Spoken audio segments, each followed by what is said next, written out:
is no more room in hell. The dead will start a podcast.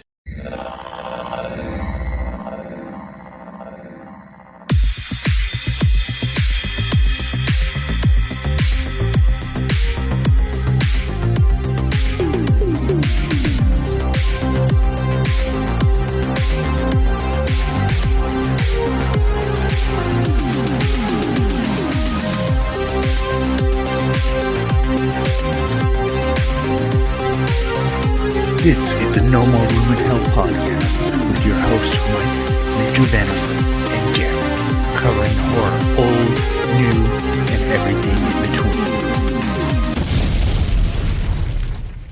Hello everybody and welcome to episode 76 of No More Room in Hell. I tripped myself up because I was about to say the new episode of Fresh Cuts, because lately that's all I've been recording since we've taken almost the summer off from this, and even Cinema Beef, which I was pretty consistent with. I was off of that for a little bit due to vacation, but I'm back. We're all back. So let me introduce my co-host, Mr. Venom. What's up? How's it going? Greetings and salutations, World War II fans. Though I don't know why you'd be a fan of a war other than the fact that the Allied powers won. But anyway, I digress. I'm doing pretty well. How the fuck are you doing, Mike? I'm doing good. It's good to know that like some people still remember what the good side was in the war. So, all right. I was gonna say I was gonna greet World War II veterans, but I don't know how many of them are still around and if they'd be listening to a horror movie podcast. So good point. Good point. All right. Also with us, as always, it's Derek. What's up, Derek? War. What is it good for? Absolutely nothing. Say it again, Michael. Well, it might be good for a couple of horror movies, I guess. But oh, all right. Well, yeah, we are back. It's been a minute. Lots of We planned took a 22 shots schedules. vacation. We did, but we still beat them back, it looks like, because I think they record tomorrow, their return episode. But yeah, we had lots of planned dates to record, and it just summer's always going to be a difficult time just to get everyone together, and Yeah. just life too. Yeah, plus most of the time, like when I'm planning fucking taking my niece and nephew to the movies, unfortunately the weekends are like probably my best dates, unfortunately, and family comes first. I gotta make those kids smile as much as I can, you know what I mean? Yeah, there and a lot of stuff just, as much as you plan podcast recording ahead of time, when it comes to family stuff, a lot of time it just doesn't materialize ahead of time. Stuff gets dropped on your lap like the day of or the day before, and like it's not a good look to be telling my family like, no, I'm gonna skip that or I'm not doing that because I'm I gotta recording a record a podcast. podcast with guys on the internet. Yeah, but with my kids back in school, they're gonna be probably busy with homework on the weekends and that kind of stuff. So, and I don't know, and it's not so bad because there's something about like the closing of summer, although out here the closing of summer isn't really going to be for like another month and a half weather-wise, but just this time of year we're about to hit that transitional point where it seems like schedules and the activity outside the house starts to like go down a little bit where everyone's back into a, a different routine. Especially with family, just school and work and all that. So we will see. We never hope or plan to go this long between episodes, but that's just what happens. And I mean, I guess if you want to take the 2020 positive side, most like Fresh Cuts really never took a break. That's been pretty consistent. I Yeah, think and creature comforts too. Like we've been recording every month still. uh-huh. And Yep, never missed a month. Knock on wood. yep, and even since Cinema Beef's been back, it's been pretty consistent, like between all the people involved, so still lots of stuff out there, but I am glad that we finally made it back to the main show. So we will get things started like we always do and catch up with what we've been watching. with all the time that's gone by, there's so much potential of what could be. Yeah, I've seen the back rooms and shit, and like, but that's been fucking way long ago, you know. Yep, yep. So I guess I'll hand it off to Venom first for his first pick. What have you been watching, Venom? All right. Well, I'm going to be cheating a little bit on this one because this is a film that Mike actually talked about on the last episode, or at least I think so. It's been so long ago. I think he spoke about it.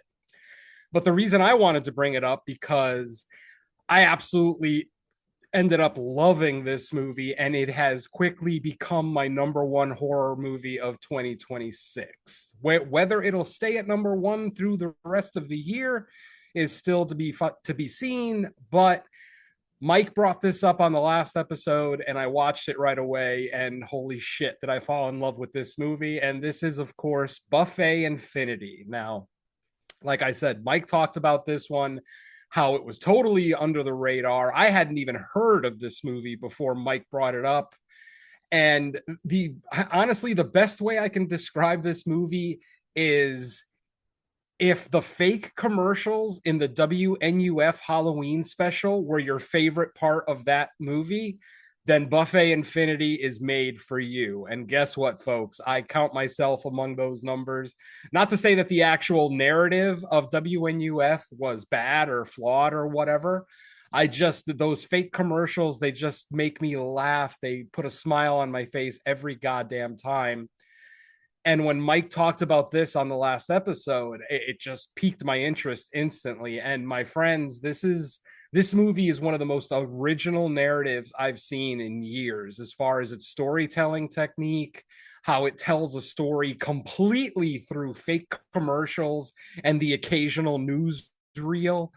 Maybe a police report here or there, but holy shit, did I love this movie. Now, I'm not going to say that it's a 10 out of 10 because I did have issues with the third act. The third act does take kind of a narrative swing, like almost like a narrative 180 in its storytelling techniques. And I'm not to say that it was necessarily bad. It's just I wish they would have kept going with what they were doing in the first two acts because I thought they were telling the story quite effectively the way that they were, but then they went to a more traditional, full film production for the third act. And it, I don't want to say that it lost me. It definitely didn't lose me because it's obviously my number one film of the year, number one horror film of the year. But I do wish that they would have kept that narrative that they had for the first two acts. But regardless, this is still my number one horror film of the year.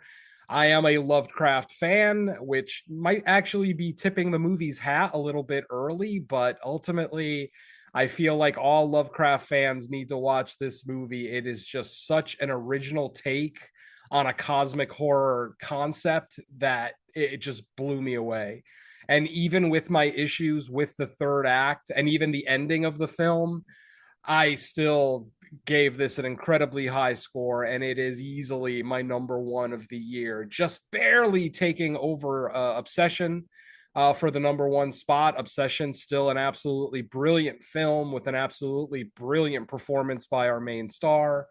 But something about Buffet Infinity just spoke to me. It spoke to me in ways that a movie hasn't spoken to me since the WNUF Halloween special, which is an all-time favorite of mine. For those who don't know, it is a Halloween night watch for me every year since its release.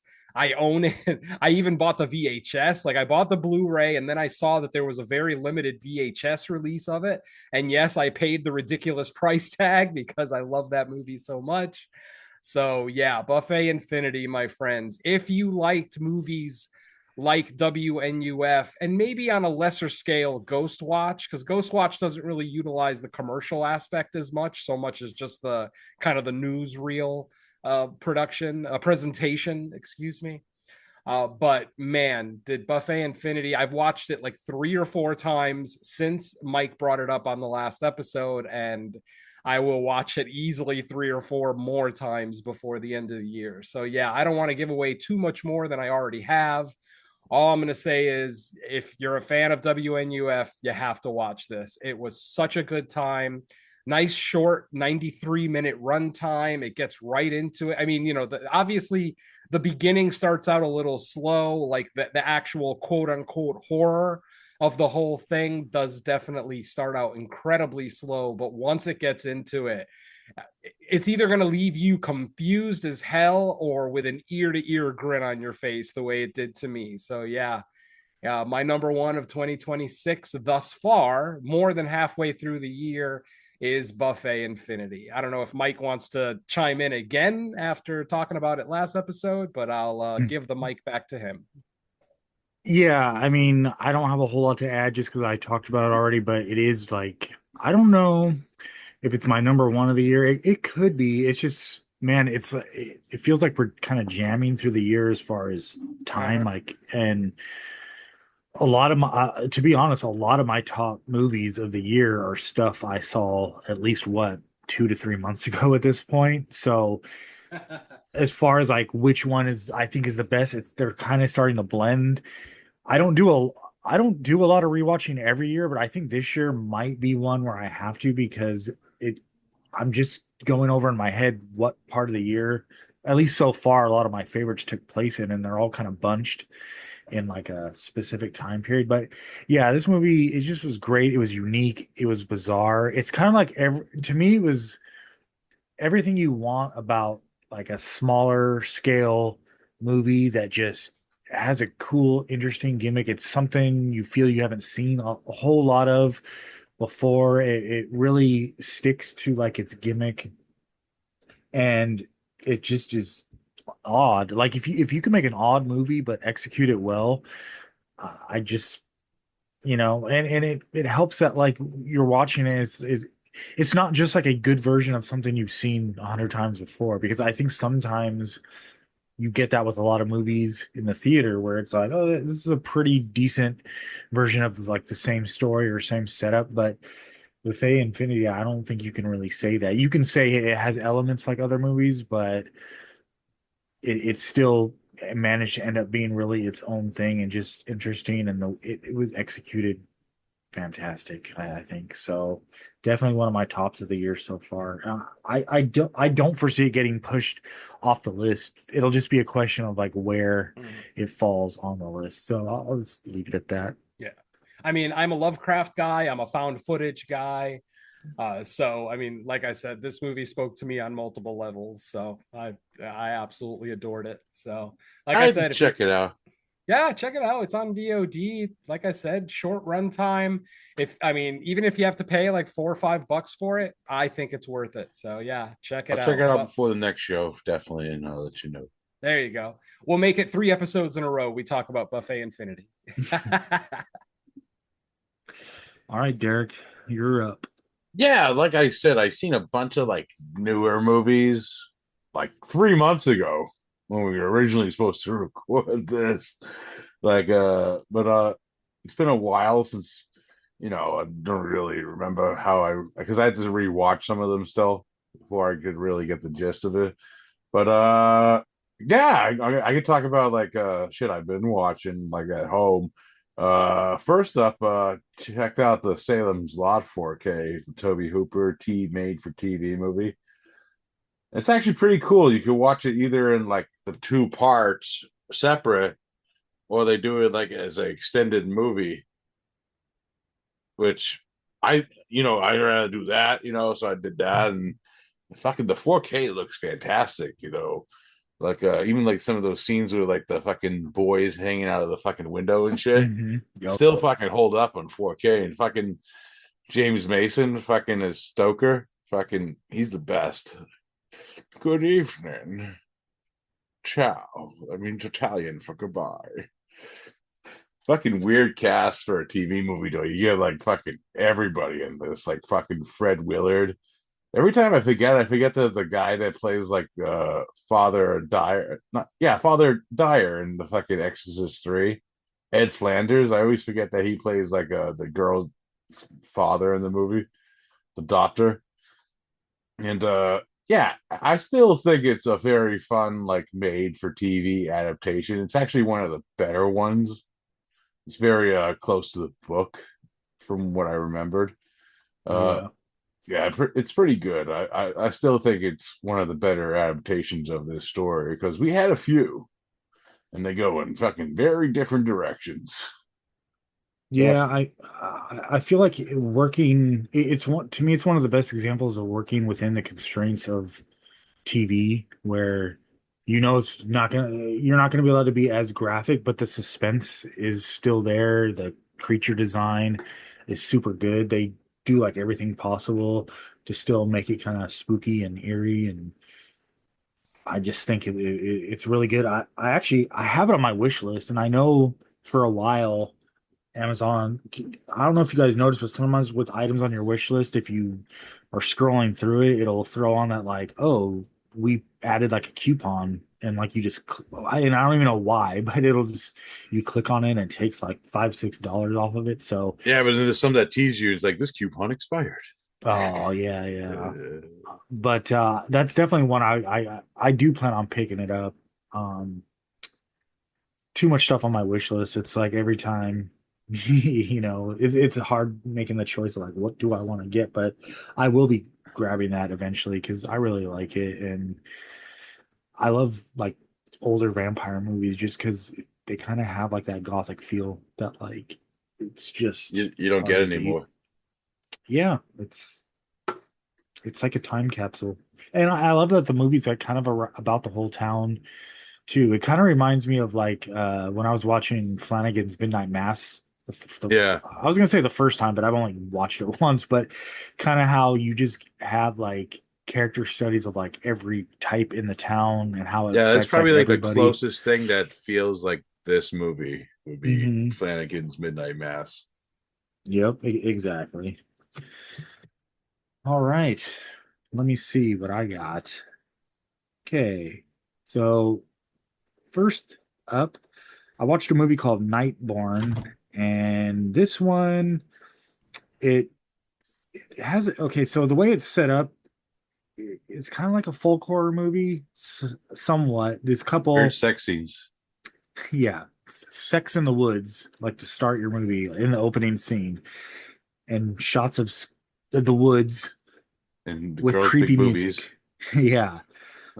So they're a married couple. They are moving to this house in the secluded woods, and you kind of get the sense that maybe she didn't exactly want to do it. Like she's like leaving her life behind. They probably lived, in like either the suburbs or the city. It's been a couple of weeks since I watched it, bear in mind, just because that's how it is. But and she ends up getting pregnant. They have the baby, and then, as you would expect in a folk horror movie, weird things start to happen. She starts going through all sorts of like hormonal, emotional issues. The husband's trying to do what he can to help.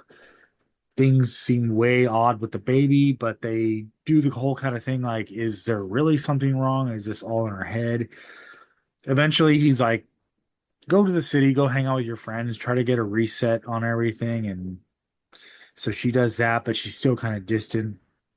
And then everything kind of falls into the third act where, like, I'm not going to spoil like how things go, but I thought this movie was okay. Like, in the first act, I was like, "Oh man, this might end up being really good," because the performances of the leads Ron were really Weasley. good. Yeah, it took me a few minutes to like realize because I mean he does look like really older in this.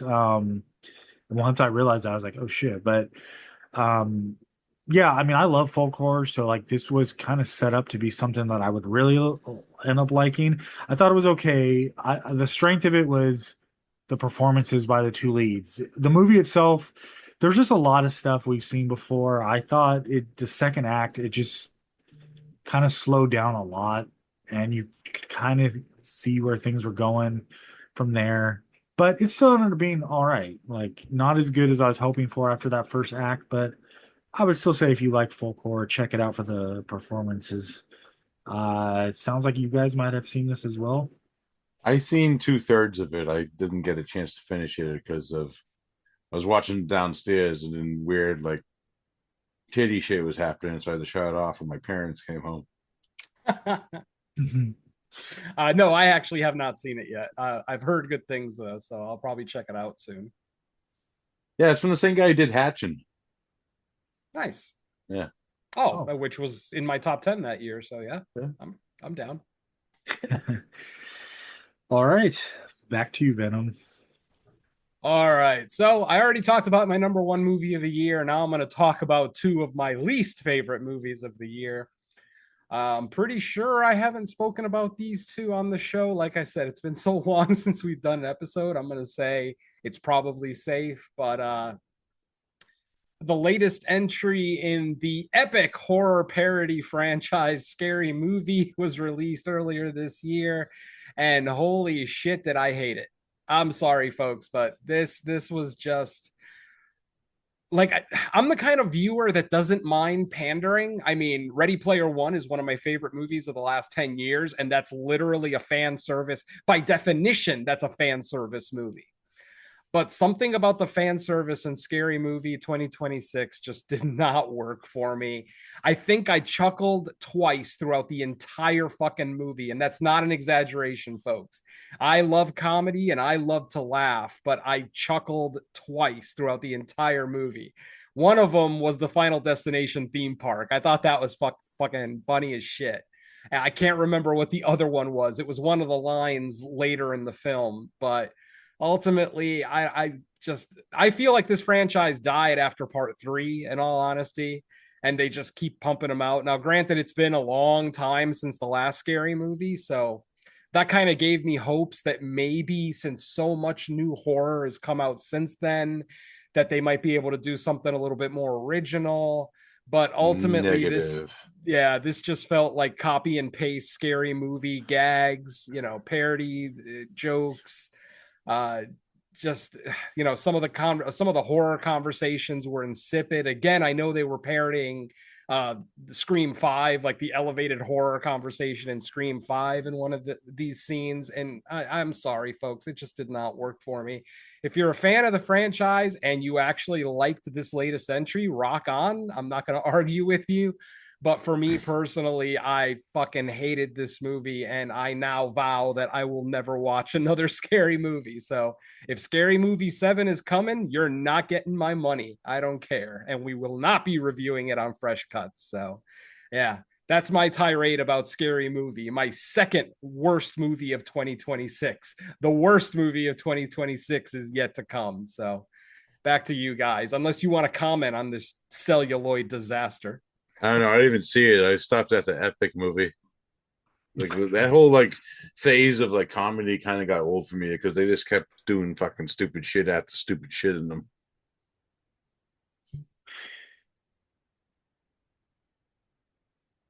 But that's about it. Yeah, I mean, I'll just add my problem with Scary Movie, the new one. I mean, because I really like the first two. I didn't. I actually didn't see much of the franchise after that once the Wayans brothers exited, but I feel like the new one is kind of an example of when you have guys, I would say Venom's, they're probably from Venom's generation, even more so than mine, but let's just say like right kind of in that middle. It seemed like at the time, with the first two at least, they were parodying and doing satire on movies they probably grew up with, they loved, they had a kind of inherent knowledge of. So it made sense. Like the writing was just so good. It wasn't just the fact that the jokes were like explicit or gratuitous. It was they really made sense within the confines of what they were making fun of. Where the new one, it just felt like they didn't really know how to parody new modern movies the same way with the same love for those movies. It was just like, hey, what do the kids watch these days? Okay, well, we got to make jokes about that stuff. And there was like a couple decent jokes, but like for the most part, I was just like, man, like for all like the hype of the return of the Wayans brothers, like I didn't think it was that good. And I'm like, I hate to be like one of those people like, oh, it just passed them by, but I'm like, maybe they just need to figure out like a different genre they can parody from the past because I don't know if this is like the best we can get for like scary movie stuff going forward. Like I don't know, it doesn't bode well for me. Yeah, I think this just genre of like comedy where they like spoof other movies is just like a dying breed I because think it died with Leslie Nielsen. yeah, Without Leslie Nielsen, parody comedy just does not work. Though I will give credit to the Naked Gun remake. I thought Liam Neeson actually did a pretty good job, yeah, she did. but yeah, parody comedy, it's just kind of gotten stale. The Zucker brothers nailed it with movies like Airplane and the Kentucky Fried Movie, but it just seems like over the last 10-15 years it's just been done to death, and it's just not that funny anymore. So yeah, there you go. Oh yeah, my turn, I guess. Another fucking old school fucking 4K that I picked out from Vinegar Syndrome now is a Night School from 1981. You probably heard of it. It's like a video nasty too. Slasher film from the early 80s.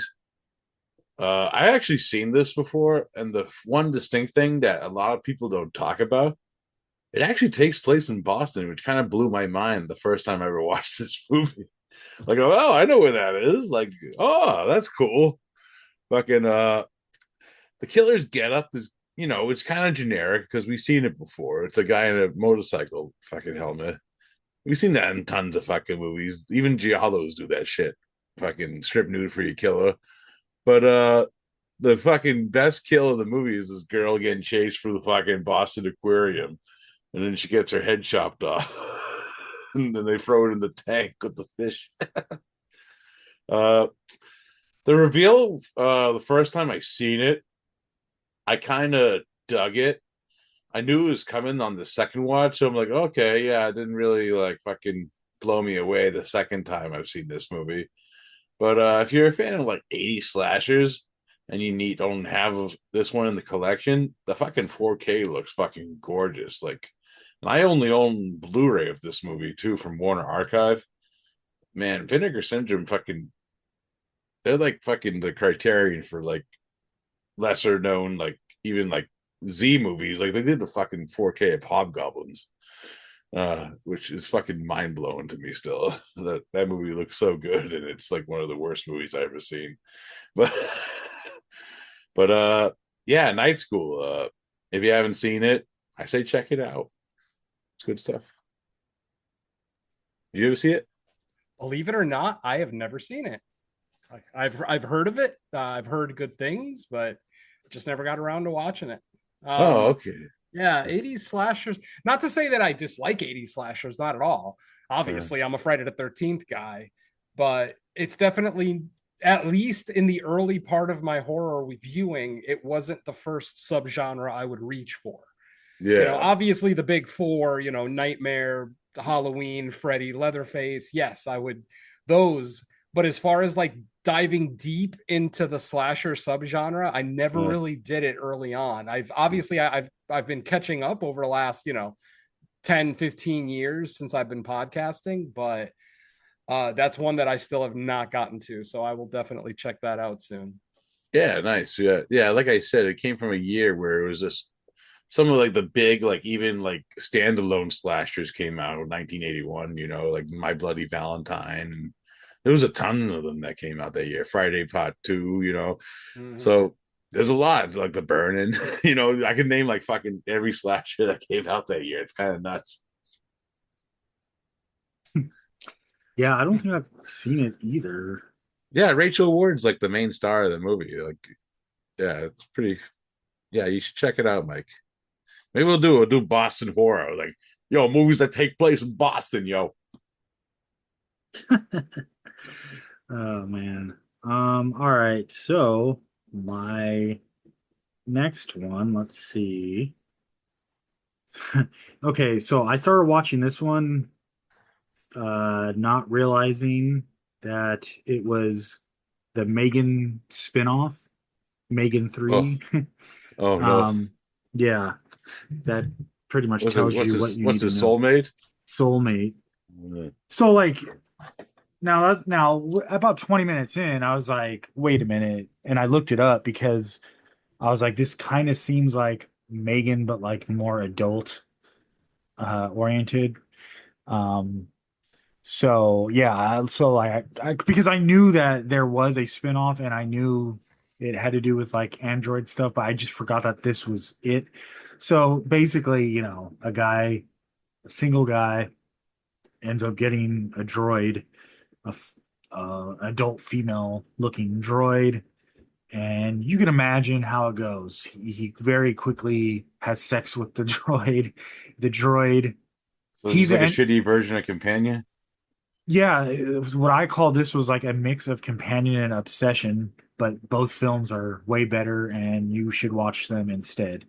Um, so he's actually an engineer at a tech company, so of course they're like, "Oh yeah, go ahead and not just beta test the current version, but mess around with its code and try to improve it." So of course, and this is kind of spoilery, but it's like the movie does the exact things you think it would. He basically changes the settings. No, I want you to be more of a mind of your own, more defiant, take down the inhibitions, blah blah blah blah blah, to where now it's just like this militant, like angry, overly jealous type of female droid, and it doesn't take too kindly to not getting its way, or when he develops friendships, or and of course, like he has like a female coworker friend that there's always been kind of like a should we get together or shouldn't we? And of course, as the droid is less appealing to him, he starts to get with her, and the droid finds out, blah blah blah, everything you can imagine. Now, with that said, this movie wasn't as bad as I was expecting, because the way it kind of sets up everything paint by numbers, I was like, oh God, this is going to be terrible. It's not good. So I'm not trying to say, hey, it was actually good. It was like just okay. It wasn't terrible. It's Just kind of what you solid. it's kind of what you would expect from a franchise that started in the theater, but Blumhouse, and this is Blumhouse of all production companies, and even so, the fact that even they didn't think this was worth like pushing for the theater should tell you all you need to know. Oh, it's like the Grudge 3 for the Yeah, American Grudge movie. You remember that? yeah, as like a VOD random discovery, I can say it was okay, but not good. Like it's nothing I'm gonna ever watch again or think about now that I've spoken about it on here. So yeah, take it for what it's worth. Like for people that really loved Megan and Megan 2, I guess see what it's all about. But Nobody liked otherwise, Megan 2. yeah, it's a small amount of people probably. But 5. it's out there. That's all I'll say. If you really want to see it, it shouldn't be hard to be watched. Other than that, I'm sending it right back to Venom. So what do you I got? have I have disavowed anything to do with Megan. So once I found out that that was a side story, I lost interest completely. Sorry. Oh man, how could the first movie in a franchise be so good and the second one be such shit? I'll never understand that, but there you go. Oh man. All right. What am I coming in with? Okay. My third movie today Oh is boy. my least favorite movie of 2026. This one written and directed by Howard J. Ford. This is a very, very independent horror movie. And this, my friends, is called Bone Keeper. Basic story of this one is six friends go to investigate some missing persons cases that have to do with a cave system in the local area. But then, of course, they end up finding something in the cave, the titular bone keeper, if you will. And why this movie? Well, aside from the acting being just okay, like I can't even call it serviceable. It's acceptable, I think is the best term I can come up with for the acting. Nothing special about cinematography, set design, anything. But the reason that I fucking hate this movie is all of the effects are AI. Every single fucking effect in this movie is AI. Now, a lot of people have been given Eli Roth shit because of Ice Cream Man and the fact that there is generative AI in that film.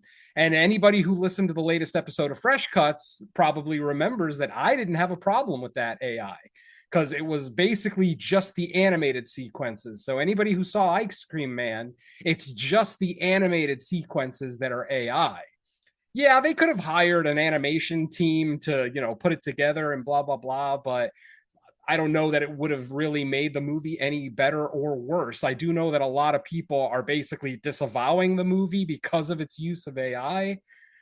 But like I said, I didn't hate it. I didn't think it was egregious. But with Bone Keeper, it is fucking egregious. Every goddamn scene of the creature, every kill, everything having to do with any kind of horror set piece is completely and 100% AI. And that's where you lose me, folks. I'm sorry. A couple of animated sequences here and there, that's one thing. But when half the fucking movie is AI, that's where I got to draw the line there. And the other thing, and I mentioned it on Fresh Cuts too, is that Eli Roth is a filmmaker that we know can make movies without AI. He's been doing it for 30 years. But when a new director, an unknown director, comes up and tries to pass AI as their own CGI work, no, that's where I draw the line. I'm sorry. And I watched these credits, the closing credits, extensively to see if they mention like an AI software or something. And my friends, they do not. But when you go online and look it up, every single review pans this movie because of its use of AI, and it's so upsetting. I'm sorry. So, and I don't want to sound like a crotchety old man bitching about AI, because ultimately I don't like when people bitch about AI. I mean, these are the same people that would have bitched about CGI over practical effects. These are the same kind of people that would bitch like Martin Scorsese saying that Netflix movies don't deserve Oscar nominations because they're TV movies. No, that's just crotchety old people kind of raging against new technology. And I don't hate AI, mind you. I see the positive aspects of it. I see how it could make all of our lives a little bit easier. And even in the creative standpoint, I like watching some of those like AI TikToks with like monsters and shit because I know Yeah. they're AI and I can appreciate them. The ones with mushrooms? Whatever, like any of those cool like sepia tone or black and white like monster shorts that you see that are absolutely 100% AI, I enjoy those for what they are. I think they look great. And Yeah, the ones where they do kung fu and shit. oh Fucking yeah, love well those. some of the newer ones too, with like Donald Trump fighting like Chuck Norris and shit, they get a little silly. But for whatever it's worth, I don't inherently hate AI. It is the future of everything, not just filmmaking. It's the future of communications. It's the future of our employment. I mean, it's gonna take over, and we just have to accept it and work with it rather than rage against it, like a lot of the older Or then generation Terminator might. will happen. Exactly. I mean, we don't want Skynet happening by any stretch, but yeah, my friends, Bone Keeper, by far my least favorite movie of the year. There is nothing, in my opinion, redeeming about this movie. If you like creature features and you like being frustrated with your movies, then go ahead and check out Bone Keeper. But it's about the only positive thing I can say about it. I did not enjoy it. I actually didn't want to even finish it, but by the time I had decided that I wanted to stop watching it, there was only like 20 minutes left in it. So I figured, fuck it. Let me finish it. Let me see if it gets any worse. And ultimately, it didn't really get any worse. It was already terrible. Just, the egregious AI just totally soured me to the movie. So, yeah, I'm sorry, folks. If you're going to bitch and moan about Eli Roth using AI, watch the first 5 minutes of Bone Keeper. Your head will fucking explode. If Eli Yeah. Roth bothered you by using AI for animated sequences, the first 5 minutes of this movie is just going to make you rage against the machine. So, Yeah, yeah. yeah. The people just fucking bitch about anything now. It's fucking crazy. Like That's what I mean. It's like, I the see poor it girl every from a like fucking 10. Yeah, like every 10 to 15 years, you get people bitching about some new technology that's going to make life worse or, whatever the case may be. And it's like, well, let's wait and see. I mean, like I said, as I get older, I realize that I could potentially become that crotchety old man that hates everything. And I try not to be that. I Those try are to the see same the assholes that want to restore the Snyderverse. yeah, I'll go with that. So anyway, I just don't want to talk about this movie anymore. So yeah, Bone Keeper, a 1 out of 10, and my worst movie of 2026. And hopefully I don't watch a worse one, because if I do watch a movie that's worse than this, I can guarantee I will not be finishing it unless I have to for a review. But if it's just something I'm watching for myself, no, I will not finish it. And I do Huh. regret finishing Bone Keeper in all honesty. So yeah, there Speaking of you which, go. the new Lanterns just started today, so I'm going to be watching that later. Bang bang. Yeah, I'm hearing good things. I'm not the biggest DC guy, but and I don't even really know a lot about the Green Lantern Corps, so I don't know if I'm even really going to watch it unless I hear, stellar things about the series, then maybe I'll sit down and check it out, but ultimately, like I said, not the biggest DC fan, other than Batman. Batman's probably about where my love of DC. Oh, and Lobo. I absolutely love Lobo too, but not the Surf's up, Lobo and dude. fucking Supergirl, not the fucking I Aqua hate bro. Jason Momoa as Lobo. Lobo is literally next to Venom and Spawn, one of my favorite comic book characters of all time. And I knew that when they announced Jason Momoa was playing Lobo, I knew without a shadow of a fucking doubt that it was just going to be Jason Momoa in makeup. That I was not going to be able to get past the fact that it's Momoa. And that's exactly who it is. Like, that's not Lobo. That's Jason, whatever his fucking name is, with Lobo makeup. And that pissed me right the fuck off. I didn't even finish Supergirl. I think I got halfway through and I just said, fuck this. I got better things to do. Yeah, I could I didn't like Supergirl either. It's a shittier version of a great comic, which exactly. And yeah, yeah, and I don't hate the Supergirl comic. I mean, the few that I've read, I always thought they tackled great issues. yeah. Good storytelling, decent artwork, but wow, I only got about halfway through this movie and I'm sorry. The people out there that are still arguing that DC is just as good as Marvel, what the fuck are you watching? I really want to know, what the fuck movie are you watching that you Yeah. think I just I whatever. still have hopes for like Clayface and shit. Like maybe Yeah, like this yeah. will I mean, the teach fact that yeah. Clayface is being kind of marketed as a horror movie, I'm down. I'm very down. Yeah, Flanagan wrote it, so it should be good. Exactly. Yeah. Anything with Flanagan's name on it, I'm in. So I'll give Clayface a chance, but DC in general is just not my vibe. So yeah, Yeah, no, I hear you. that's Yeah, my it's Lobo rant for the episode. all Hey, right. Yeah. Mike's like, fuck this comic book talk. All right, Yeah, I speaking of know. what no, but I have a feeling so far I'm pretty much like in Flanagan we trust, but I just have this hunch that the Carrie series is going to test that theory pretty well. But we'll see. uh, yeah, he's doing a lot of like every time I hear like new projects he's involved in, it's like, really? Look, he's remaking the Mist. I Like, just want him to stop adapting, like start going off in your own lane, because like I think he's good when he does it, and I'm just like, man, like I don't need you to keep making new hey, adaptations of things. We have two, three versions. Although you with know Carrie, what? there's only been one good version. You know what though? It's like Yep. because Amazon's giving the money, he's gonna be like, okay, I'll do it. Yeah, I mean, he's definitely probably being like courted to do these things, but I'm like, I know you got to have something in you that says I want to do something like original and not Speaking of like, original, we're yeah, gonna be tell us, talking. Derek. Yeah, yeah, yeah. We're gonna be talking about Dario Argento's Phantom of the Opera. You Oh guys ever boy. see this? Say, Many No, I years have ago. not. oh man, it's something because pretty much this version of the Phantom of the Opera kind of has the same origin story as speaking of DC, uh, Tim Burton's Penguin, where he gets thrown into the ocean and he ends up in like a cavern and he gets raised by rats. Oh, Yes, this they had like a lot of like rat stuff to this version of the Phantom of the Opera, which is kind of different. Uh, it's got Asia Argento in it. It's like a later '90s Argento movie.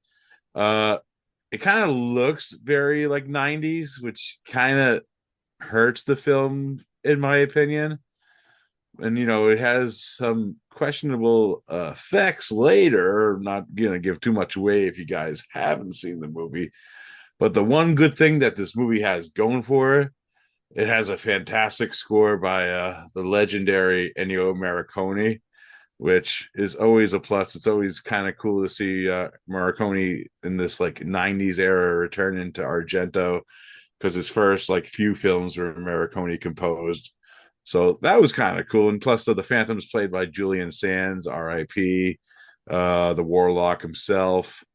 Uh, it's watchable. I wouldn't say it's like one of my favorite adaptations of this story, because I've seen a fucking shitload of Phantom of the Opera stories. Like even like the musicals and like all that shit. But it's different. Like actually one of my favorites is the Robert Englund one. And it's kind of shitty 80s horror. I just like it because it's something different for England to do. It kind of expands like his acting chops in that one. But overall, Argento's kind of flawed, but still watchable. Yeah. Yeah, I would agree. I mean, I haven't seen it in so long, but that's generally how how I remember feeling it about it. 4K looks great though. Like I said, Vinegar Syndrome, like even they turned like some of the shittiest movies ever into fucking looking beautiful. It's kind of weird. Yeah, that is one thing I've noticed about me picking up collecting somewhat again is you get these 4Ks and they look really beautiful, but when the end credits are rolling, you're like, was that really that good of a movie, or am I just so impressed by the transfer that like I thought it was more worth it because I'm trying to stick to like buying 4Ks that I only really, really love the movie and not just the transfer itself. Yeah. Um, Plus they're just expensive now. Like, Yeah, they're doing big things though. Like I actually got one of the like those American cinematograph fucking releases. They come in like this giant booklet of that close range. I'm like, this is fucking crazy. This is the same company that released Hobgoblins. yeah, it's funny you bring up cinematograph because my last pick, because I believe it or not, even with all this time off, I'm kind of out of 2026 stuff that either didn't cover on Fresh Cuts, or like the other one I was going to bring up is our possible Fresh Cuts for tomorrow. So I don't want to talk about it, but my last one, I picked it up. It is from Vinegar Syndrome Cinematograph line. And I picked it up because it was on sale and it kind of looked interesting. S if I was pressed, I would probably say it's kind of a psychological thriller with like early horror elements, and there's really tracks laid here that I think you start seeing like in the later 60s and early 70s in horror movies that use some of the plot devices and just aspects of this.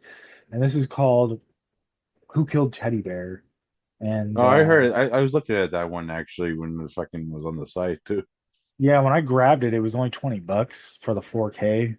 So I was like, well, I'm gonna grab it because if if I don't, It'll go up. it'll be $50 in a week. So, and I'm not paying $50 for a blind buy. That's just too Yeah, much that's for why me. I think I picked up fucking at close range during the same like sale.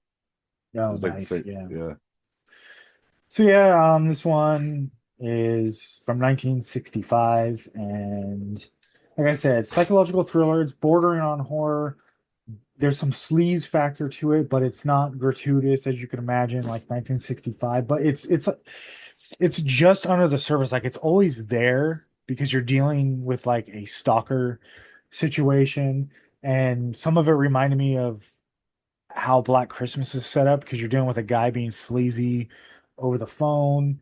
And I like how the cops get involved in this, and they're not exactly like kosher actors either. Like they're not sleazy or anything, and they are trying to help the situation, but they're not like a picture of like great, good law enforcement people. Like they have their own kind of issues. Like the head detective kind of takes too much of like a personal stake in what's going on, and I just think the story in this, the acting is like really good. The script and the dialogue is really biting. Like the way the characters interact.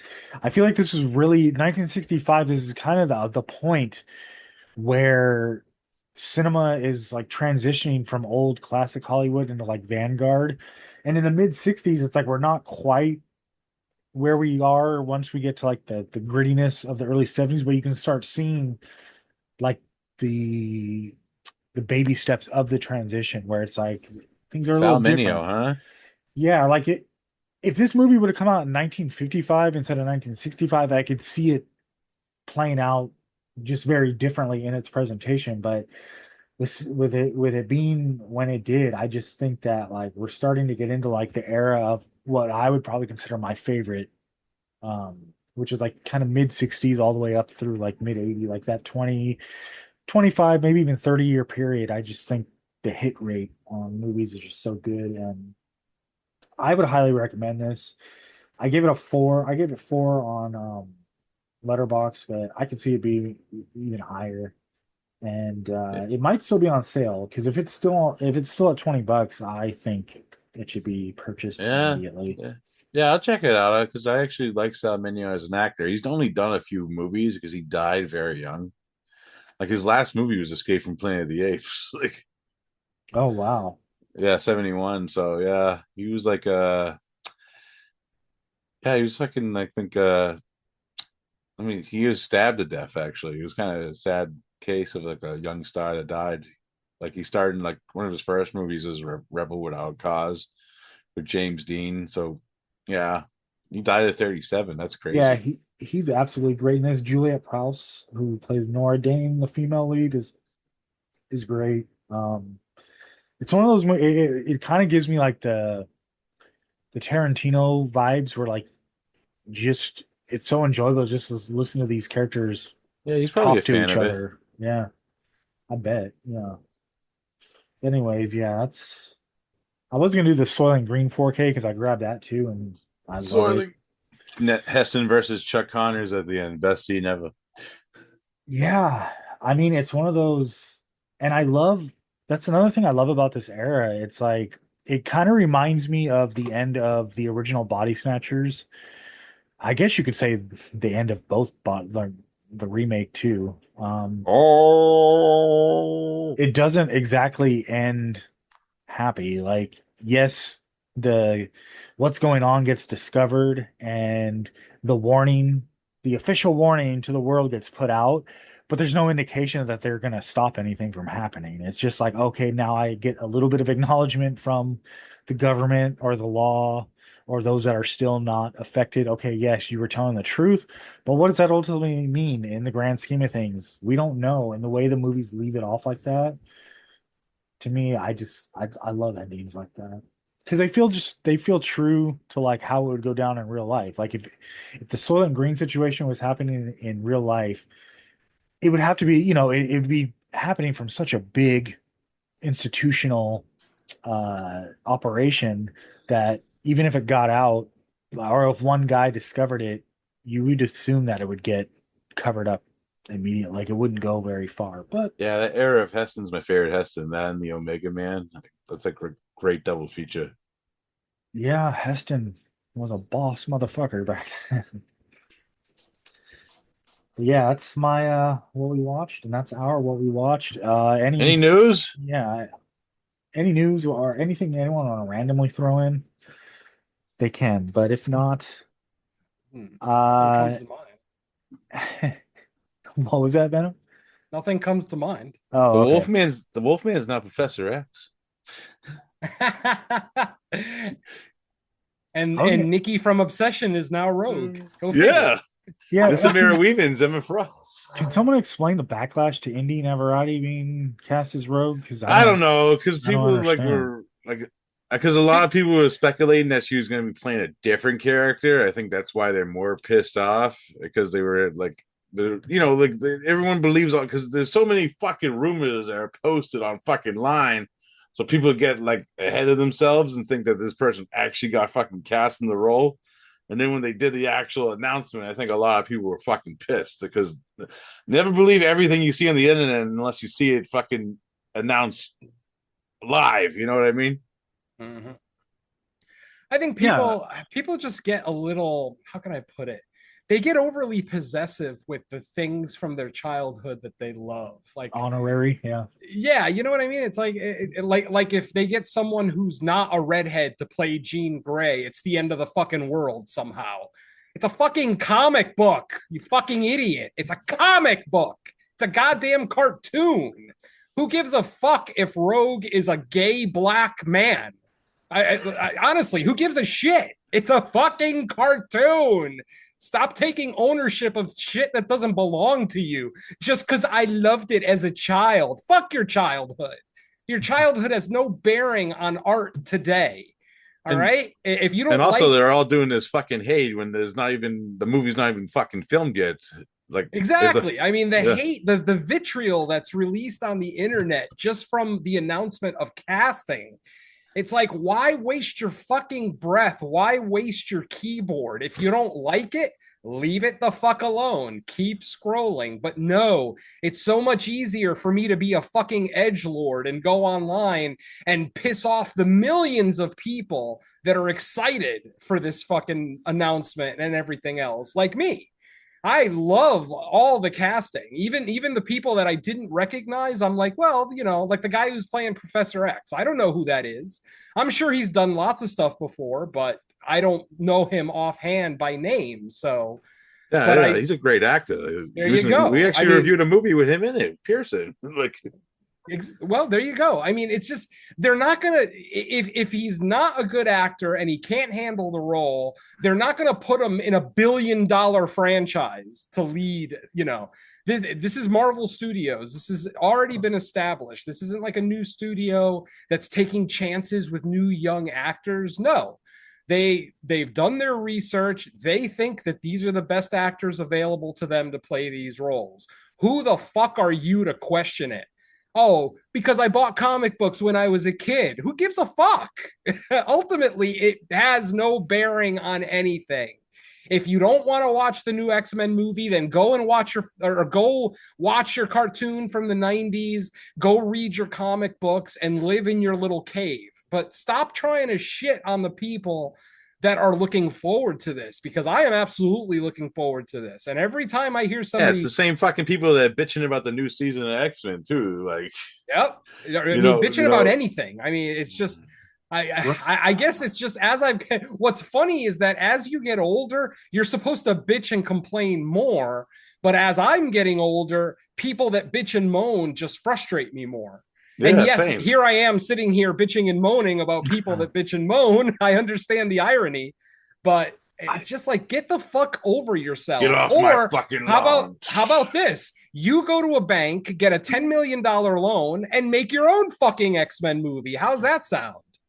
But yeah, no, you won't go through the trouble to do it because you just want to sit at your keyboard and bitch and moan and shit on other people's good times. So yeah, I actually go like that I don't fucking know half the actors in this movie too. Like the girl plays Storm. Like I think it's like yeah, her first like big movie because she was like a Broadway actress. well, I yeah. also like when I'm because I was trying to look through different criticism. I'm like, I didn't see anything suggesting she's not capable. So I'm like, well, what's the issue then? Yeah, she Like, has time to learn Southern accent. Like you give it time to breathe. and Exactly. plus, this is to me, this is just the standard of how summer blockbusters work. You try to grab like someone who is like on the ascension, like blowing up, and Yep. Indy Exactly. has been praised over and over for elevating Obsession because like my opinion of Obsession has always been it's a good movie that a great lead performance like elevated the movie. Mm-hmm. So like the natural next step is she's gonna get cast in something big. I didn't necessarily know it was gonna be this. I don't care. I mean, but it's good for her. And yeah, and this happens a lot. It seems like with MCU stuff, maybe, but just comic book stuff in general. Because like I'm so damn old. I remember when Michael Keaton being cast as Batman Yep. was seen as like a negative thing, and look how that turned Yeah, out. It was like the end of the world to some people. What? Mr. Mom is Batman. Are you kidding me? It's like Beetlejuice is Batman. What the fuck? exactly. It's like, why don't you just fucking shut the fuck up, watch the movie. If you don't like the movie or his performance when it's Now he's out, considered like one of the fucking best Batman we ever got. exactly. He's literally most people's favorite Batman. I mean, you can make an argument for Christian Bale, but I mean, it's this is what I mean about this is why I try not to get into this kind of discourse. I try not to, I mean, I don't even really spend much time on the internet. My co-hosts will tell you. It's not like I'm on Facebook or Twitter posting every fucking day. I'm barely on social media. And for the most part, it's just for my podcasting stuff. So my X-Men fucking 97 post on Threads got like fucking 4,000 views. Nice. Where I said it still find ways to make grown men ugly cry. Exactly. Didn't people also bitch big time when the first X-Men movie was coming out? They're like, what do you mean they're not going to be in their original uniforms? What? Yep, exactly. What are these black leather uniforms? What the fuck? It makes more sense when you know the director. Well, yeah. Well, it just makes more sense because who the fuck wants to wear blue and yellow everywhere they fucking go? Yeah, sometimes I think people they just fail to realize that like not everything from the page transfers to the screen the way you think it will. Yeah, like the only thing that like I ever complained about in like one of those movies is the way like Jennifer Lawrence was playing fucking Mystique, because this isn't fucking Mystique. She's not a hero. She's fucking a cold-blooded killer. Exactly. Yeah, like, if it's after you've watched the movie, then yeah, bitch and moan all you want. But to get into this discourse about, oh, it's going to suck now because this person got cast, or this director is tied to it, blah blah blah, it's like, just stop, for fuck's sake. Like, I actually like the director that's tied to it too. He directed one of the better Marvel movies, The Thunderbolts. Oh yeah, that's right. I did like Thunderbolts. Yeah. So yeah, I just, like I said, yes, I know I'm sitting here bitching and moaning about it, but this is my platform. You're not going to see me on social media constantly bitching about, hot takes and AI and just everything else. You'll hear it on the podcast, but that's by the way, Kylo Ren is Mr. Sinister. Greatest casting ever. I am fucking just to get a live action Mr. Sinister, who, by the way, is my favorite X-Men villain. I fucking love Mr. Sinister. I absolutely loved the way he was portrayed in the 90s cartoon. So and you know what? Adam Driver ultimately is a great actor, whether you agree with it, whether you like the movies that he's been in or not. Sometimes it's not his fault that the movies suck. No, not at all. Yeah. But I mean, yeah. I mean, that's the thing, is that obviously people are always going to think about Kylo Ren. They're always going to think about Star Wars. Just like with Robert Pattinson, they're always going to think about Twilight. I think he's one of the better things in some of those newer movies. Absolutely. Yeah.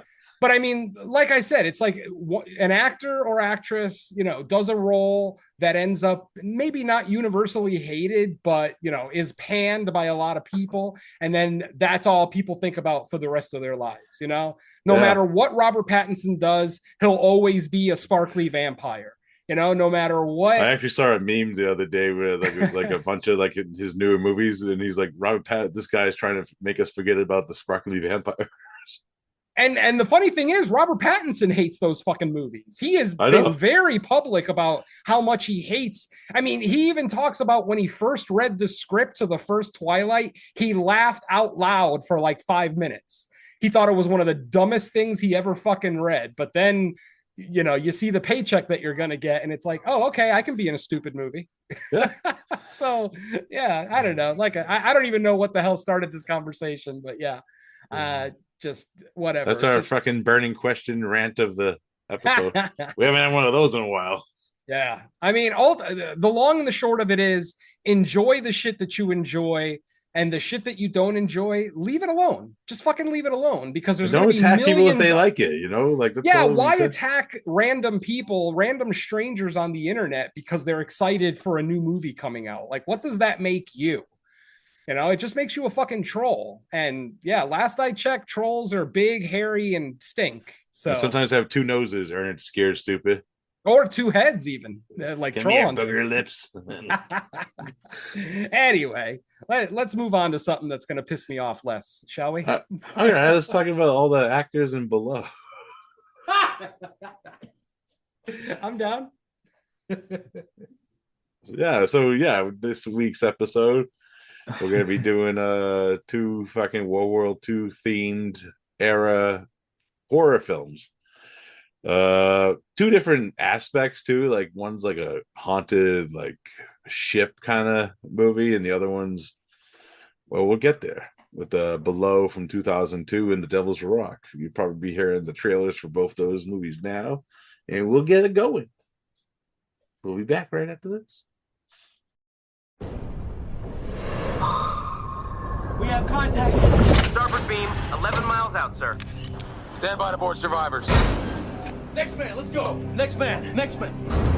We got 3 survivors. One's a woman. Try not to fraternize with the men. Some of them get a little strange. Strangers and superstitious. Isn't strange. Best looking bad luck I ever saw. In the midst of war, In the hole, boys. Sound good? Yes, sir. the crew of a U.S. submarine Hey, you're oversteering. Just getting some resistance, sir. is about to cross the line.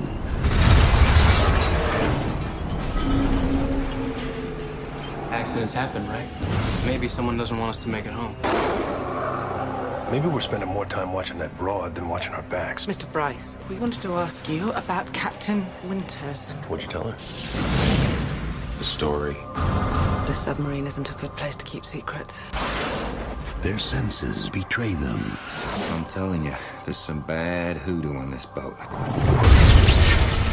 Their minds deceive them. You okay? Their fear surrounds them. Just how much longer can we not say what we're all thinking? I don't believe we're alone down here. Both our periscopes are down, our sonar is gone, we are blind and nearly deaf. They were trained to fight the enemy above. Emergency, dive! Dive! Dive! But nothing could prepare them We're on a runaway boat, fellas. for the terror below. This boat is cursed. I think we should all just take a deep breath. There's so many ways a guy can die. Loomis? Loomis!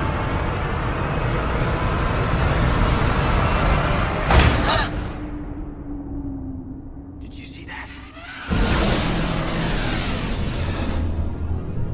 Mr. Loomis, where's our crew?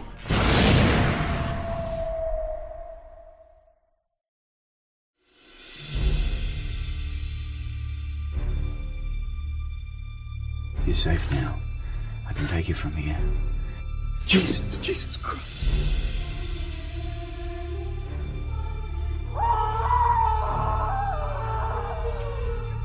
We leave now. Give me 10 minutes, Joe.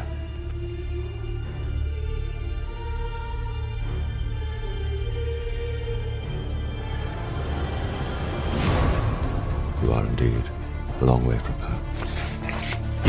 You may not believe this, but you and I are in the same boat.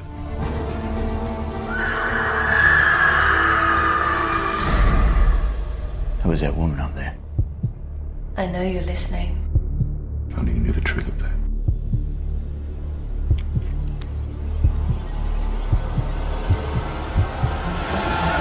One does not summon demons without the means to defend oneself against them.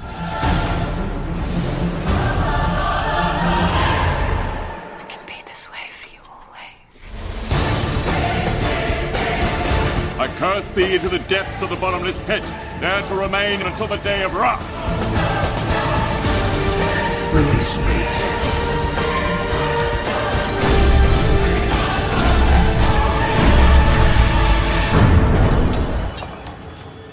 What were you expecting, my love? The devil?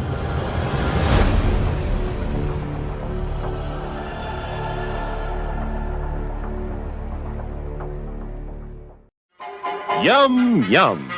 It's time for a tasty and refreshing snack.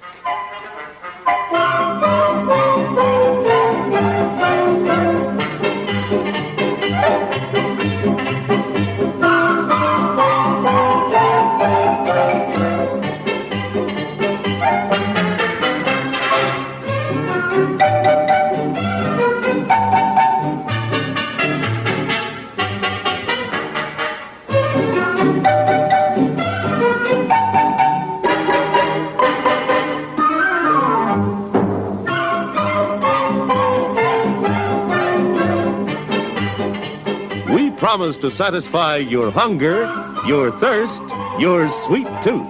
So visit our refreshment center now. Let's go! And now, on with the show. And we are back after that little short commercial break.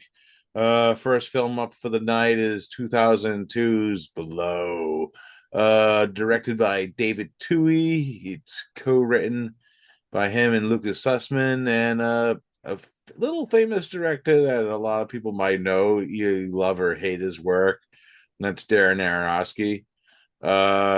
Pretty much this is kind of like a situation like True Romance, where this was a script that Aronofsky was originally going to direct, but then the Weinsteins bought it from him, and the money that he used to make that that he got from selling his script, he ended up making Requiem for a Dream, which is either love it or hate it movie. It's a one-time watch, definitely for me. We're actually talking off here about that. But yeah, he's went on to do tons of movies that I do like, some movies that I don't like, but then he does movies that I do like too. Like I loved The Wrestler when I first saw it. Like a lot of his like characters are like very raw and gritty in his movies. And that's one performance that I always look back on. But yeah, David Twohy, who I know because he directed the Riddick trilogy, Pitch Black, The Chronicles of Riddick, and simply titled Riddick. Yeah, and those are pretty, those are fun. Like they like the two, Riddick and Pitch Black are kind of like creature feature movies, so those are fun for what they were, but if you don't like Vin Diesel, that is, because he's like one tone performance in most of his movies. But that's for another discussion for another show. But yeah, he did this movie, World War II submarine movie. The crew of the U.S. Navy submarine in World War II rescue survivors from a sunken ship, only to face a series of mysterious deaths and supernatural occurrences. Yeah, this movie has like a who's of like character actors, even from like my generation, which is kind of weird. Like you got like Matthew Davis and Scott Foley, fucking Roman from fucking Scream 3. Imagine. You get like, and then you get like Holt McCallany, who's a great character actor. Bruce Greenwood, who's in fucking everything. He really is when you watch movies, and like he pops up in like some of the randomest movies ever.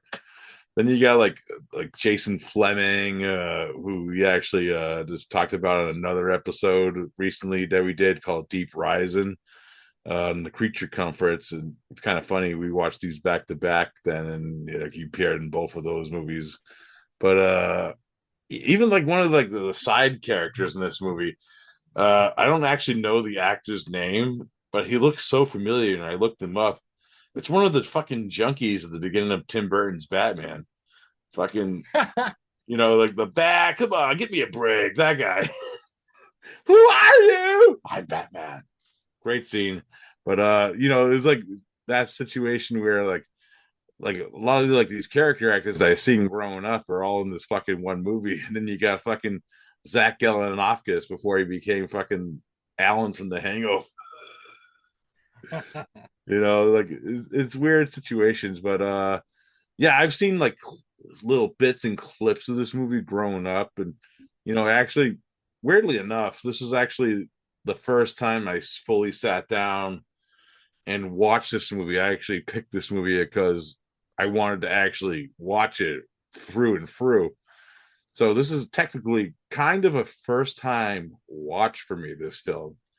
So spoiler alert. Sorry guys if you didn't like the movie. But yeah, it's a pretty slow burn, like supernatural. Is it like psychological? Is it really happening, the supernatural shit in this movie, the way that I kind of saw it when I was watching it? But enough of me talking about it. I'll tell you my full thoughts later. But Venom, did you ever see this movie before? This one I'd only seen once. I don't remember exactly what year. I want to say it was probably like the late 2000s, like not quite the 2010s, maybe like 2008, 2009. And then I never watched it again. not necessarily because I disliked it, but it was just something that didn't really call to me too often whenever I wanted to watch either a World War II movie or an underwater horror movie. So Yeah. I tend to lean more towards like the creature features when we're talking underwater movies. But anyway, I do enjoy this film. I thought it was a fairly it's a very serviceable haunted house movie, though as I'm watching it this time around, I realize that it's exceedingly difficult to do a haunted house movie inside of a submarine because a submarine constantly has noises going. Like there's no quiet part of a submarine, between the ping that's always playing or things brushing up against the sub itself, pressure changes, things like that. Like a submarine isn't silent, so it's exceedingly difficult to do something where a ghost is like whispering to you or something along those lines. But Yeah. I thought the movie was done fairly well. I do wish that the quote unquote horror aspects of it were a little bit more ramped up. A little bit more maybe visceral action would have been nice. I did overall enjoy the story, even though it's a story that we've seen before in many, many forms. A vengeful spirit coming back, trying to get, some resemblance of revenge against, the people that wronged him or her. I'm trying not to be too spoilery yet. Though the movie is 24 years old now at this point, so Yeah. check it out. Kind of Obviously. crazy. But yeah, I mean, this cast is definitely kind of the saving grace of this one. I thought that we get some good performances. I loved Galifianakis as Weird Wally, even though he's not on screen very much.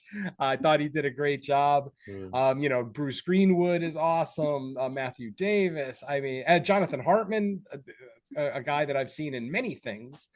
I don't really have too many negative things to say about this. Maybe the pacing at times might be a little bit slow. Yeah, it's a little bit long. The runtime does go a little bit, especially once you figure out what's happening. You kind of want to just fast forward to the end and see how this whole thing ends. But they'll keep throwing in more like little haunted set pieces here and there to kind of ramp up the tension.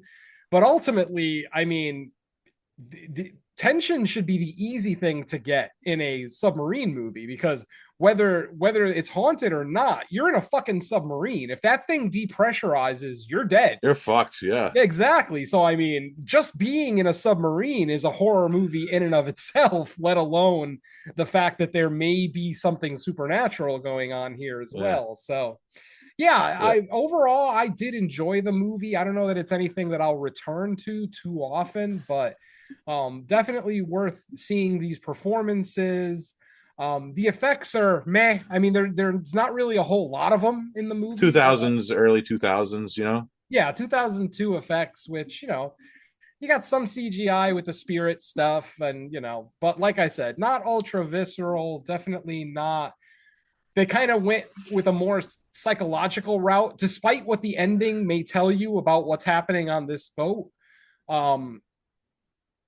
They kind of took the long way around, if you will, and that's not necessarily a bad thing. But like I said, if pacing is an issue for you, then this one might be a little bit too slow for you. Ultimately, I like slow burns, but I tend to like them a lot more when they have a big payoff at the end. And not to say that this one doesn't have a payoff, it felt like it wasn't as big as it could have been, or at least as warranted as the pacing throughout this film kind of dictates. So ultimately, I enjoyed the movie. I would still recommend it, especially if you are a fan of supernatural horror. I would say this is definitely essential viewing because of its setting. I mean, I don't remember ever seeing a potentially haunted submarine movie before, so at least the originality is there. Maybe if the core story isn't ultra original, the setting and the cast are all,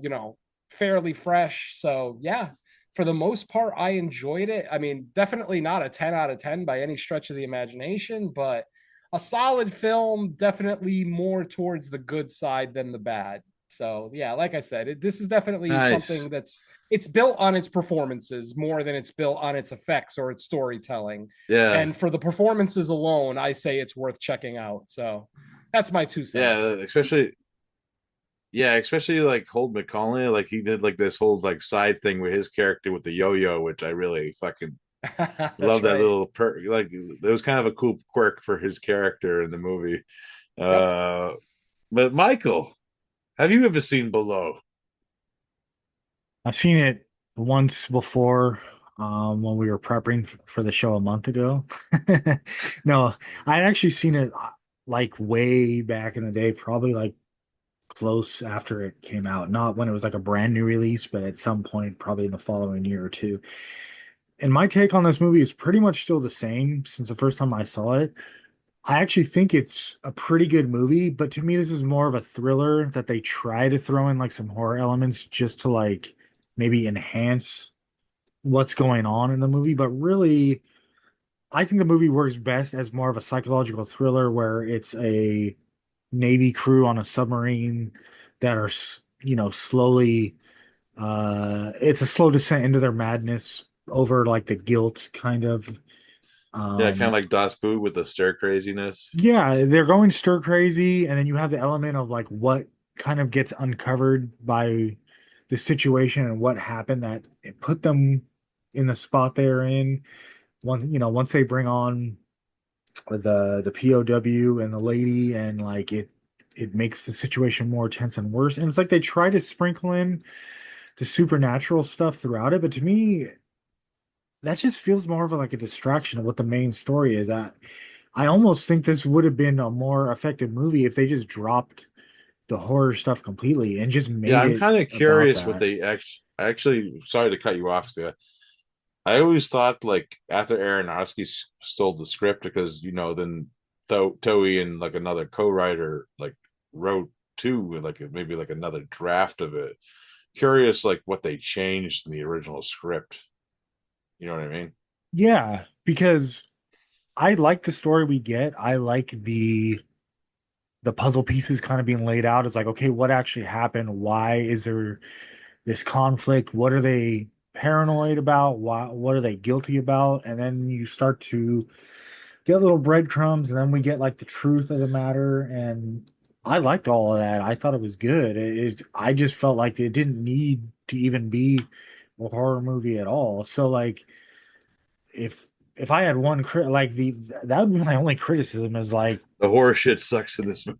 it's just unnecessary too, and it's not there's not enough of it, and it's not effective enough to really justify it being there, other than maybe they thought in order to market it and get a wider audience, hey, we got to do spooky stuff in this movie. Yeah. Like I said, like it was technically like a first time watch for me. And I kind of agree with everything that's been said. Like it's kind of the pacing and when they do add the supernatural shit, it kind of doesn't seem like it's needed. And not some of it I'm glad it's there. Like there's certain scenes that I do like in this movie where it kind of like there's a scene where Jason Fleming are like moving this dead body and you hear like he's hearing something and it's coming from a different direction. It's kind of Yeah. like that. It's kind of like that Cujo scare where like you're looking Mhm. at one point of view, but the scare comes from a different point of view, which I Yeah. do appreciate those aspects of it. Yeah, and I think yeah, because the horror stuff it just doesn't really amount to much. Because once you kind of get the reveal about what's actually going on, I mean, I guess you could say yeah, it relates to it somewhat, but it's just like, well, that's all bad enough, and the comeuppance is coming outside of like all that anyway, and they're figuring the remaining crew that's there is figuring it and handling it, and yeah, I didn't feel there was much payoff to like the supernatural scary stuff, but I still thought it was like a pretty good movie for what it was outside of that. So I would still recommend it and say just watch it more going into it more in the context of it being a thriller, and maybe you can say the horror stuff was like more ambiguous, like part of their going stir crazy that things were manifesting. I think if you watch it like that, I think it's pretty effective. All right. You guys ready to talk about the next movie? Chained Up Demon. Hell yeah. All right, we're gonna jump 8 years into the future. No, actually, yeah, not 9 years into the future. My bad. 9 years into the future, 2011's The Devil's Rock. This is a Kiwi movie. This is all a New Zealand film, uh, which is kind of cool. Never really. I love like New Zealand horror movies, and it's kind of cool that they did this one. Uh, Quick synopsis, or is it? Set in the Channel Islands on the eve of D-Day, two Kiwi commandos sent to destroy German gun emplacements to distract Hitler's forces away from Normandy discover a Nazi occult plot to unleash demonic forces to win the war. Yo, those Nazis always trying to get those demonic artifacts. First the Art of the Covenant, now this. Which is kind of the reason why I always dug this movie. This is a movie that I did see years ago. Actually, one of my buddies actually recommended it to me to watch it, and so I checked it out. Because actually, me and my buddies used to be like big World War II, like even just war movies in general. We used to watch a lot of war movies, and it's not really like a well, there is now, but back then we never saw like a war horror movie before. And this is kind of a cool aspect of this one, which actually, like rewatching it recently, I had seen a lot more stuff that I recognized in this movie. I'll give a little shout out to the King of Yellow. That was kind of cool. Fucking awesome. But yeah, I dig this movie a lot. I think it's a cool like indie, like one set in one location type of horror movie, which has a very cool story, and it's one that we have seen before, but I think it's cool the way they do it in this one. I'll actually start with Mike this time. Mike, did you ever see The Devil's Rock before, and what'd you think of it? No, this is actually a first time seeing this, and man, this is right up my alley. It's like a small cast, kind of like the story. You could call it small, but it feels bigger because of the stakes. So even though we're only dealing, primarily with a few characters here, the stakes of what are going on have implications that make it feel like a big story. Now you have this place with a demon and a Nazi, and the whole time you're trying to figure out, well, which one's worse? Which one do I need to kill first? And then Nazi and occultism, that's always going to be like a match made in horror movie heaven, because it's just something that's like so in line with like the actual history of like Nazis performing like experiments. I mean, I think Stalin was part of that too, technically not a Nazi, but part of the Axis back then. So there's all sorts of like lore from World War II that you can like inject into these horror movies, and it's always like at least half true about the evil nature of what was going on there. And I just think like the kind of cat and mouse game between the characters was great. There's some good gore in this. I thought the creature design of the demon was good. I thought the guy who played the Nazi, which the hell is his name? Matthew Sunderland. I thought he was a really good evil bastard in this. I thought our lead was great. And yeah, I love small scale movies where it's you throw a few characters in a room or a cave or somewhere together, and they just got to do a battle. They got to do a battle of wits against each other in order to get the objective done. And I thought this was a very effective movie in doing that. And Nazis are already evil, and putting them in horror movies that just accentuates the evilness of them and how they need to be taken out. So good job, Devil's Rock. Highly entertaining. I thought it was great. Who's next? And All right. Well, I've got two words for Derek for making me watch this movie. Fuck you. Not fuck you because I hated this movie. Fuck you for not making me watch this sooner. This movie was fucking great. I absolutely loved this, every minute of this movie. This story is great. The small cast, dude. The interrogation scene, the first interrogation scene is so fucking good. I forgot I was watching a horror movie. I literally, like when the camera panned over and showed the flesh on the ground, I'm like, oh yeah, this is a horror movie. I totally forgot because I was so enthralled with Captain Grogan and Colonel Meyer and their back and forth. I mean, the entire movie could have been a chamber piece in that room with just these two talking about, capitalism and Nazis and everything else, and I would have fucking been on board. I loved it. But then you add this Femme Baru, as she's called in the movie, the demon type that she is a Femme Baru. Basically a succubus. They don't actually use the word succubus here, but succubus is usually more a sexual thing, and this demon kind of works more on love. It takes advantage of the victim's love in their life, by appearing as the person they love the most. So that aspect of it I loved. The creature design, though very basic demon, worked in every possible way. I fucking loved her in her demon form. I loved her in her Helena form. I even loved her at the end of the movie as her German mistress form. I mean, everything about this movie worked for me. It's a snappy pace. You don't have to wait a long time to get to the action. I mean, the movie is a short runtime, right? Like an hour and 25 minutes, maybe even less. Yeah, I mean, that is awesome.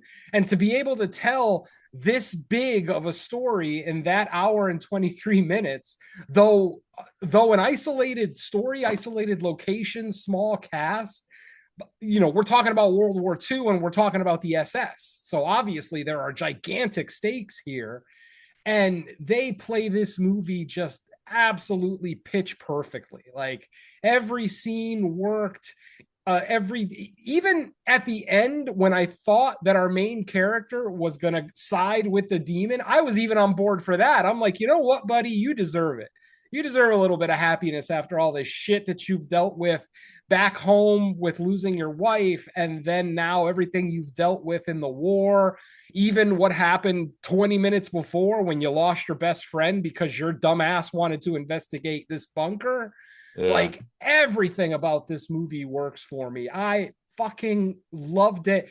This is by far my number one movie I've watched this year that is not from 2026. This movie was fucking great. Every line I've watched it 3 times since Derek said that we were going to watch it. Obviously, I watched it the first time a month and a half ago when we first thought we were going to record.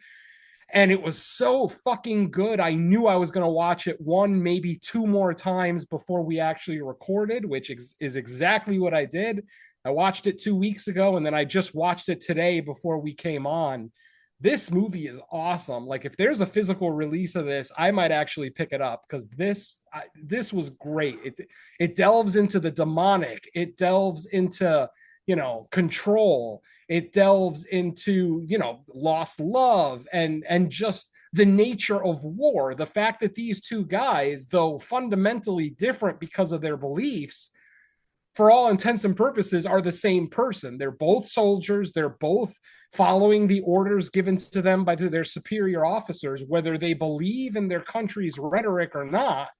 They're doing what they're told. They're good soldiers. And I'm really surprised that Captain Grogan didn't figure that out a lot sooner. Like he was so skeptical of everything that the Nazis said to him that he literally had to practically see the demon feed before he started to actually believe everything that Colonel Meyer was telling him. So like I said, Derek, thank you.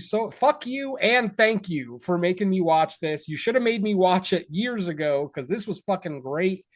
And this, like I said, this has become potentially an all-time favorite for me, like a top 100. I loved every second of this movie, every bit of dialogue, every set piece in here, the effects, the set location, the God, even the costuming, it all looks so great. It looks so authentic. And yeah, I could not. And then even like all of the Nazis within the bunker that killed themselves, like you could tell the ones that were killed by the demon, but there were multiple ones that just killed themselves and their bodies are still lying there in the bunker. I fucking loved it.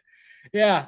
Again, I mean, I hate to say 10 out of 10 because I'm sure the movie has flaws that I'm overlooking because I enjoyed it so much. But yeah, this was a fucking treat. Thank you, Derek. And yeah, I have a new all-time favorite that I'm gonna revisit. Maybe not annually, but I will be back to the Devil's Rock many times. And it's fucking crazy because it's the guy's only movie. He's the Apollo champion. He's like known as a visual effects artist. Like he's worked on some. Yeah, he's worked on some big movies too in the visual effects. Like he worked on like some of like. Speaking of Marvel, we were talking about earlier, like the Avengers, Captain America, Civil War and shit. Mm-hmm. He like the matte paintings and shit. Speaking of which, one of the greatest shots ever of this movie is like after everything that's done, he walks out and he sees all the ships going fucking the start of fucking D-Day, which is one of the greatest fucking shots ever of this movie. It really was. After everything that Grogan goes through in this movie, for him to go out to the beach and see that, it's got to be like looking into the face of God. It's like, there you guys are. All right. Fuck. I can't say enough good things about this movie. And by the way, the demon wasn't hard to look at either. And I'm including her demon form because I'm sorry, I would still hit it. Yeah, I'd fuck that red bitch. Oh my God. I don't care how sharp her teeth are. I don't care how many horns she has. I don't care that it looks like she it'd be like that it would be like that gag in Scary Movie 2 where they put the paper bag over the demon chick's head. Yeah, no, I'll go with it. I mean, my God. Even like it even looked like she had wings at some point and they were ripped off. Did you notice that the broken wings on her back? Like I would have loved to have seen her in her full demonic form with her glorious wings all spread out. But you know what? Yeah. The movie did what it could with its budget, and I think it fucking nailed it. One of the fucking coolest things ever on this rewatch is like before he gets like knocked out, he's looking through like paperwork and fucking you see this picture of the King in Yellow. And I'm like, oh shit. Which is from the Grimoire, the Grand Grimoire, excuse me. And I actually own like 3 or 4 different versions of that book. I do own one in Latin. I can't read Latin to save my life, but when I saw that I could get one, and yes, I have the Grand Grimoire, and no, I have never read it out loud. I have read it, of course, but I've seen enough horror movies to not even take the chance that anything in there works. So, yes, I fucking and when I saw the title of it, because it's right in the movie, La Veritas Arts Noir. That's the Grand Grimoire. And I instantly, my nipples got hard as soon as I saw that. I'm like, oh, hello, Satanism. So yeah, like I said, you guys got to shut me up because I will suck this movie's dick for the next hour if you let me. And now we're going to say it's on Prime. The only release I know of it for the States anyways is like a DVD. So if you're listening, Vinegar Syndrome or one of these companies, release the Devil Rock in a nice edition. That would be awesome. Really. And even just the version that's on Prime looks gorgeous. Like it's just HD, but it just looks really nice. Yeah, fucking movie rocks. Yeah, I'm glad you guys liked it. Oh my God, like my ass. I fucking I'm glad you like Michael, like I don't know if he loves it or likes it sometimes, so you know what I mean. No, I mean I liked it a lot. I thought it was really good. Yeah, he talks in riddles sometimes on how he feels about movies. That's why he's the Riddler. There you go. Well, this riddle solved. I really liked it. I thought it was really good. Good stuff. Yeah, great movie. Good stuff. Finally glad we get to finish the show because I've been waiting to talk about these movies for a while. Yeah, Oh, I yeah. mean, I knew I wasn't, just from my memories of seeing Below like almost 20 years ago, I knew I wasn't going to have like the greatest things to say about it. It is a solid movie. It is well worth watching. It's well made, well acted. Just the horror might be a little lacking. I think all three of us kind of said the same thing, but goddamn, Yeah. Devil's Rock. Devil's Rock brings the horror.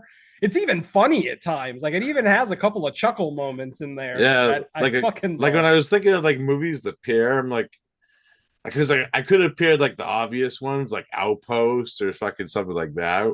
Mhm. But I wanted to do like something I'd never really seen before, There you besides go. clips of it, Yeah, hey, we're not about the mainstream here. We like to dig deep and watch stuff like Pinocchio, whatever the number was.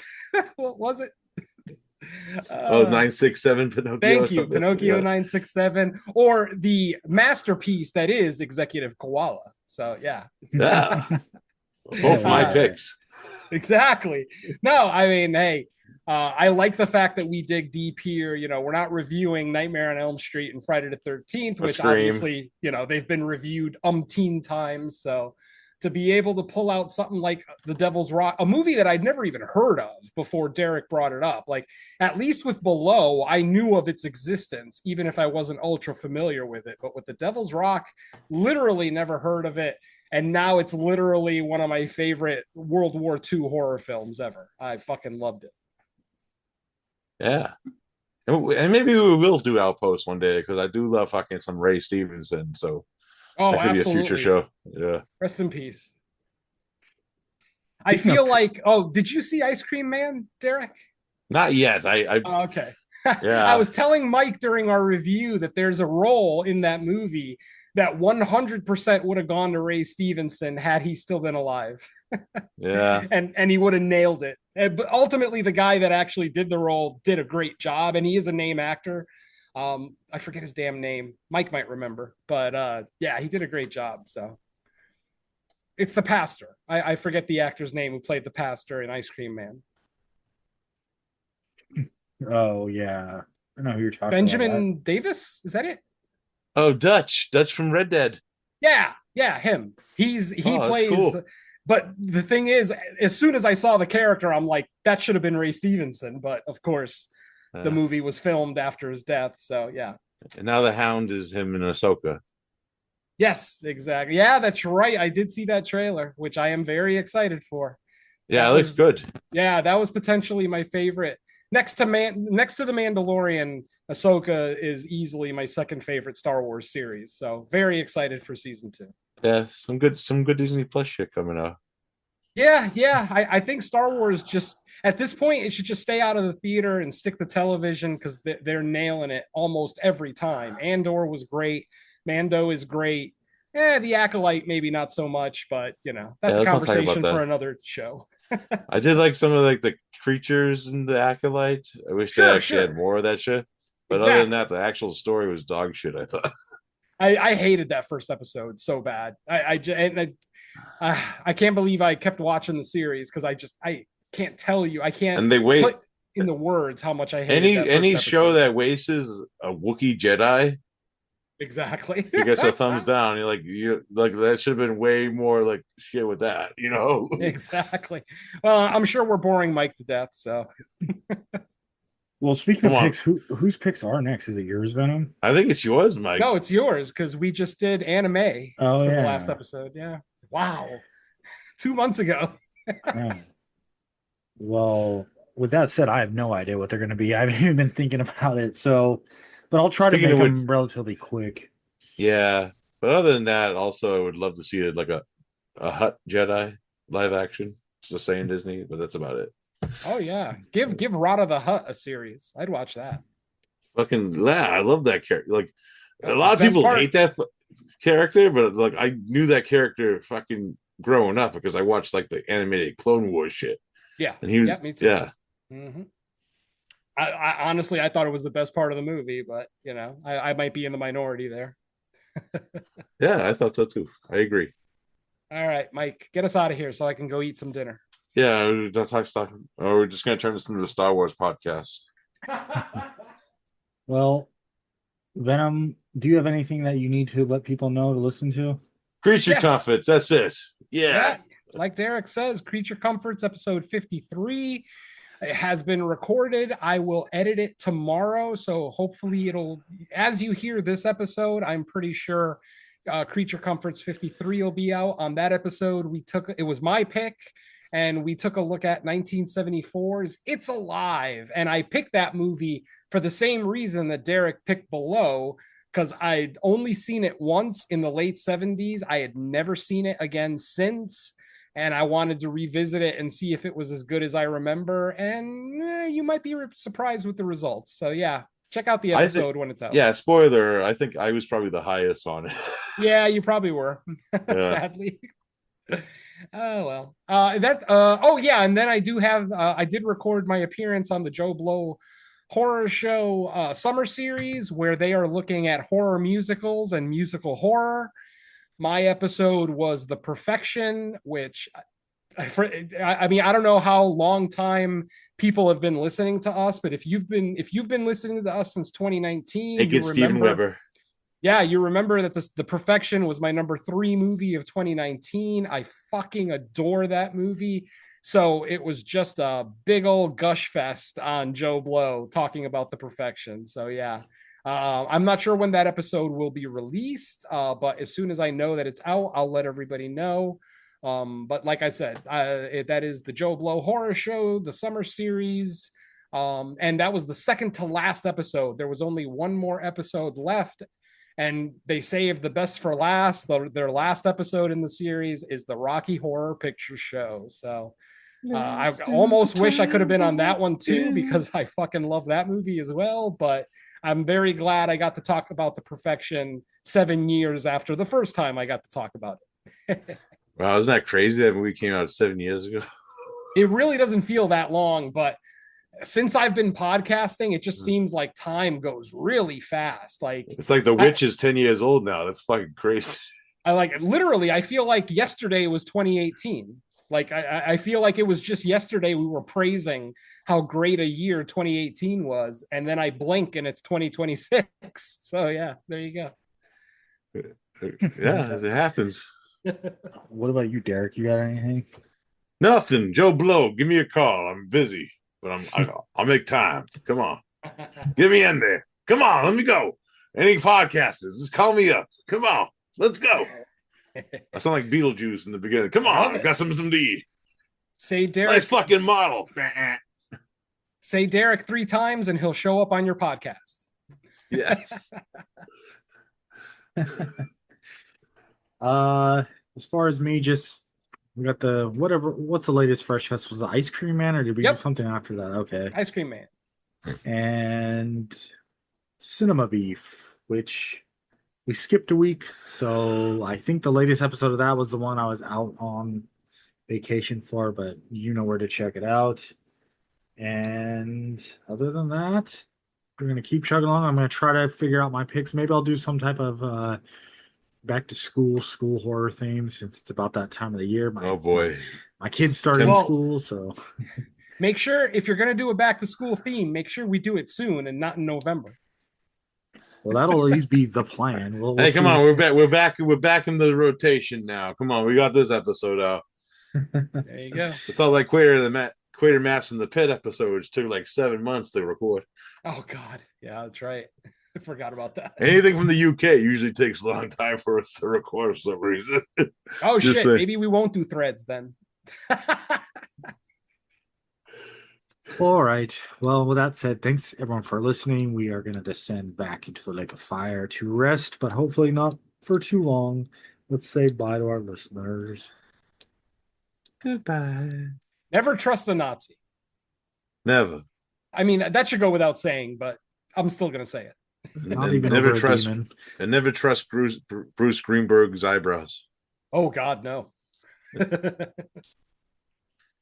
Peace. Woo!